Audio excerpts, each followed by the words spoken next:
ఇవన్నీ ఇలా ఎప్పుడన్నా ఆడుకున్నారా మీరు? ఆడుకోకపోతే ఇక్కడ ఒకసారి చూసేయండి.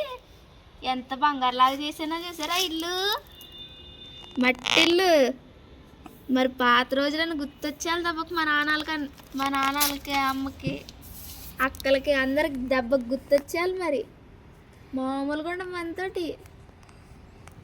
ఇది మట్టిల్లు, ఇది తులసికోట, ఇది చిన్న మంచినీళ్ళు బావి. మంచిగా ముగ్గేసాను. తులసికోట ముందు కూడా ముగ్గేసాను. గడపకు పసుపు రాసాను. ఈ సైడ్ ఏమంటారో నాకు తెలీదు, మీకు తెలిస్తే కామెంట్ చేయండి. సైడ్ చూసారా ఫెన్సింగ్ ఎలా వేసానా? మామూలుగా ఉండదు. మరి పెట్టగొడ కూడా కట్టేసాను చూసారా?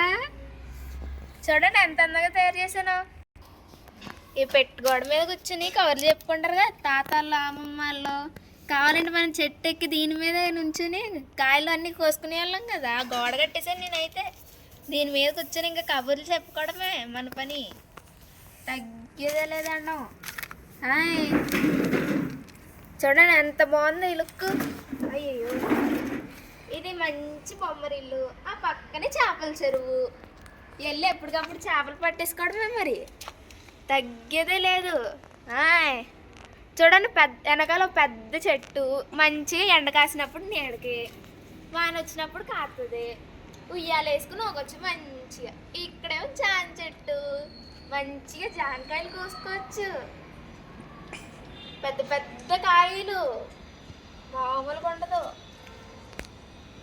ఇలా ఎప్పుడన్నా ఆడుకున్నారా? ఎంతమంది ఆడుకున్నారో కామెంట్ చేసేయండి మరి. హాయ్.